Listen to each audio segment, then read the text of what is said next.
है गाइस, कैसे हो आप सब लोग। तो आज की जो हम लोगों की द हिंदू वोकैबुलरी है वो है 20/11/2022 यानी कि 20 तारीख की, नवंबर की। ठीक है, इसमें हम लोगों को जो पहला वर्ड आता है वो आता है सेटर्ड। सेटर्ड क्या है? सेटर्ड एक एडजेक्टिव है। क्या है? एक एडजेक्टिव है। ठीक है, इसका मतलब क्या होता है? परेशान। परेशान का मतलब क्या होता है? देखो, इसका क्या हो जाएगा? एक्सट्रीमली अपसेट होना। ये लेडीज यहाँ पर क्या है? बहुत ज़्यादा क्या है? अपसेट है। क्या है? बहुत ज़्यादा अपसेट है, क्योंकि क्या हुआ यहाँ पर? उसका दिल टूट गया। ठीक है, मतलब बहुत ज़्यादा एक्सट्रीमली अपसेट होना या फिर किसी चीज़ का टूट जाना, उन दोनों चीज़ों को हम लोग बोलते हैं सेटर्ड। ठीक है, इसके जो सिनोनिम्स हो जाएंगे ना, वो हो जाएगा क्या? एग्जॉस्टेड होना, या फिर बोल सकते हैं हम लोग क्रिपल्ड होना। ठीक है, इसका मतलब भी क्या होता है? परेशान होना। एनोनिम्स क्या हो जाए? एंटोनिम्स क्या हो जाएंगे? इसके एंटोनिम्स हो जाएगा अनब्रोकन। तो सेटर्ड मतलब क्या हो जाएगा? ब्रोकन। और इसका जो एंटोनिम्स है वो क्या हो जाएगा? अनब्रोकन हो जाएगा। ठीक है, नेक्स्ट वर्ड जो हम लोगों का आता है वो आता है रेस्ट। रेस्ट क्या है? रेस्ट एक वर्ब है और इसका क्या होता है? मुश्किल से प्राप्त करना। अब यहाँ पर ये चोर है, ये क्या कर रहा? या बहुत ज़्यादा मुश्किल से इसको कुछ चीज़ें छुड़ाने की कोशिश कर रहा, मतलब बहुत मुश्किल से इस चीज़ प्राप्त करने की कोशिश कर रहा। ठीक है, प्राप्त होना, प्राप्त करना, मुश्किल से प्राप्त करना रेस्ट का मतलब होता है। और रेस्ट क्या है? एक वर्ब है। मतलब गेट समथिंग विथ एफर्ट और डिफिकल्टीज, मतलब कुछ चीज़ें बहुत ज़्यादा एफर्ट लगाकर या फिर बहुत ज़्यादा डिफिकल्टीज का सामना करने के बाद हमें जो चीज़ प्राप्त होती है उससे हम रेस्ट बोलते हैं। ठीक है, तो सिनोनिम्स क्या हो जाएगा इसका? किसी चीज़ को ग्रेप कर लेना। क्या कर लेना? ग्रेप कर लेना, या फिर स्नेच कर लेना। क्या? ग्रेप या स्नेच कर लेना। एंटोनिम्स क्या हो जाएगा? मतलब मुश्किल से प्राप्त किया। और एंटोनिम्स क्या हो जाएगा? उसको देना, मतलब गिव, यानी क्या हो जाएगा? देना। नेक्स्ट वर्ड जो हम लोगों का आता है वो आता है इम्पीच्ड। इम्पीच्ड आप लोगों ने देखा होगा, बहुत बार इम्पीचमेंट की प्रोसेस चली है। ठीक है, अभी कुछ दिन पहले डोनाल्ड ट्रंप पर इम्पीचमेंट की प्रोसेस चली थी, क्योंकि उन्हें वहां से निकालना था। ठीक है, बट वो क्या हो गई? फेल हो गई। ठीक है, तो इम्पीच्ड मतलब क्या होता है? वहां से निकालना, मतलब दोषी ठहरा देना। ठीक है, तो इम्पीच्ड एक वर्ब है और इसका मतलब क्या हो जाएगा? किसी को दोषी ठहराना। ठीक है, फॉर्मली एक्यूज पब्लिक ऑफिशियल और सीरियस क्राइम। सिनोनिम्स क्या हो जाएगा? एक्यूज करना किसी को, क्या करना? एक्यूज करना। ठीक है, और या फिर इंडिक्ट करना, ये भी सिनोनिम्स हो जाएगा इसका। और एंटोनिम्स क्या हो जाएगा इसका? प्रेस करना या फिर फ्लेटर करना। एंटोनिम्स क्या हो जाएगा इसका? प्रेस करना या फिर फ्लेटर करना। ठीक है, आप लोगों को कमेंट सेक्शन में बताना है कि जो यूएसए में अभी तक कितनी बार इम्पीचमेंट की प्रोसेस चल चुकी है, एंड इंडिया में अभी तक किसी पे इम्पीचमेंट लगा हुआ है या नहीं। ठीक है, तो इम्पीचमेंट मतलब क्या होता है? किसी को दोषी ठहराना। ग्लोरियस मतलब क्या हो जाता है? यशस्वी होना। क्या होना? यशस्वी होना। सॉरी, यहाँ पर ये इमेज गलत लग गई है, यहाँ पर ये इमेज नहीं आनी चाहिए थी। यशस्वी होना मतलब हैविंग और डिजर्विंग फेम, मतलब क्या होना? ये जो कोई बंदा है वो क्या करता है? फेम को डिजर्व करता है या फिर सक्सेस को डिजर्व करता है, क्योंकि उसने इतनी ज़्यादा मेहनत कर चुका है वो, कि वो क्या कर रहा है? सक्सेस को डिजर्व करता है। ठीक है, तो ग्लोरियस मतलब क्या हो जाएगा? यशस्वी होना, सक्सेसफुल होना।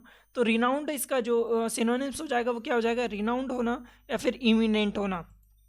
इमिनेंट मतलब भी क्या होता है? ग्लोरियस या यशस्वी होता है। और एंटोनिम्स क्या हो जाएगा? इन्फेरियर।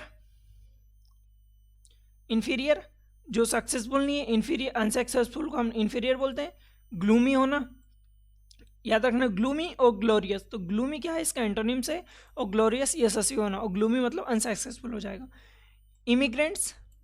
इमिग्रेंट्स मतलब क्या हो जाएगा? परदेशी, मतलब a person living in a country other than that his of his her birth.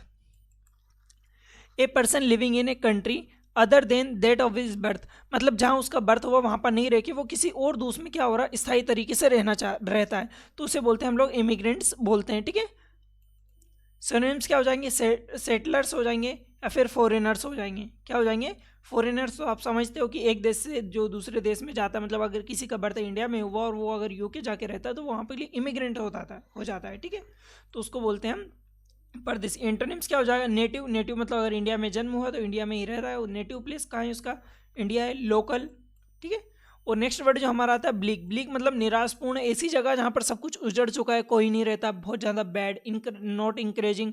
Encouraging मतलब क्या होता है? किसी का मोटिवेशन को बढ़ाना, किसी के उत्साह को बढ़ाना। ठीक है, तो नॉट इंक्रेजिंग हो जाएगा, बैड हो जाएगा। सिनोनिम्स क्या हो जाएंगे इसके? हार्श तरीके से, बहुत ज़्यादा बेकार तरीके से। डिसोलेट, डिसॉल्ट तरीके से। ठीक है, बहुत ज़्यादा बेकार तरीके से हो जाएगा। एंटोनिम्स क्या हो जाएगा? एंटोनिम्स जहाँ सब लोग रह रहे हो, ठीक ठाक से रह रहे हो, ठीक है, सब लोग हंसी खुशी हैं, तो वहाँ एंटोनिम्स क्या हो जाएगा? हैप्पी हो जाएगा या फिर फ्रेंडली हो जाता है। ठीक है, अब ये जगह जो आपको दिख रही है ये कैसी दिख रही है? बिल्कुल बेड, बिल्कुल निराशापूर्ण, यहाँ पर कोई कुछ भी नहीं है। ठीक है, उजड़ी हुई जगह हुआ है। नेक्स्ट वर्ड आता है नेक।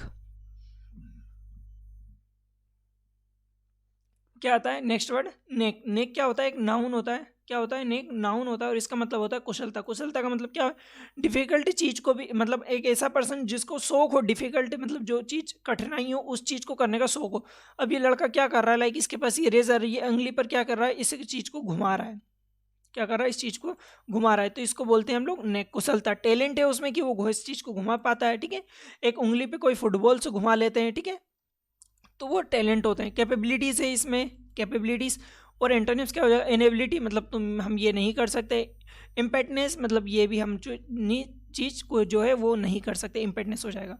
डिपोर्ट करना क्या मतलब होता है, देखो डिपोर्ट आपने बहुत बार मूवीज़ में देखा होगा कि कोई बंदा अगर इंडिया से यूके जा रहा है और उसका पासवर्ड का जो टाइम है वो है 3 महीने की, वो 3 महीने यूके में रह सकता है, बट वो 3 महीने को छोड़कर वो वहाँ ज़्यादा 5 6 7 महीने तक रहता है।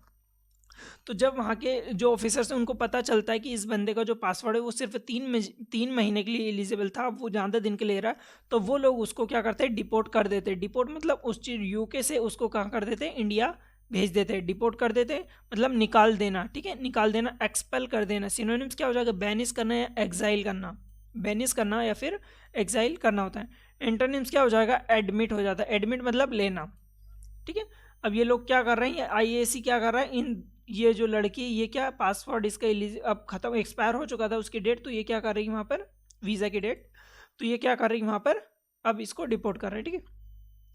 प्रोब, ये क्या होता है, प्रोब, प्रोब मतलब होता है जांच करना। प्रोब मतलब जांच करना। ये सिक्योरिटी गार्ड है, यहाँ पर कोई बंदे आए होंगे तो ये लोग क्या कर रहे हैं, उनकी जांच कर रहे हैं, ठीक है। क्या कर रहे हैं, जांच कर रहे हैं, पूछताछ कर रहे हैं, एग्जामिन कर रहे हैं, ठीक है। तो सिनोनिम्स क्या हो जाएगा, स्क्रूटनी। स्क्रूटनी क्या हो जाएगा, सिनोनिम्स। और एनालिसिस करना किसी को, एंटोनिम्स क्या हो जाएगा, जेंटल या फिर काइंडनेस का क्या हो जाएंगे, एंटोनिम्स हो जाते हैं। आई होप यहीं तक वॉकअप थी। और हम एक बार फटाफट रिवीजन कर लेते हैं। सेटर्ड मतलब क्या हो जाता है, परेशान होना। रेस्ट मतलब क्या होता है, मुश्किल से कोई चीज़ प्राप्त होना। इम्पीच्ड मतलब दोषी ठहराना। ग्लोरियस मतलब होता है यशस्वी होना। इमिग्रेंट मतलब परदेशी होता है। ब्लिक यानी निराशपूर्ण होता है। नेक मतलब कुशलता होती है।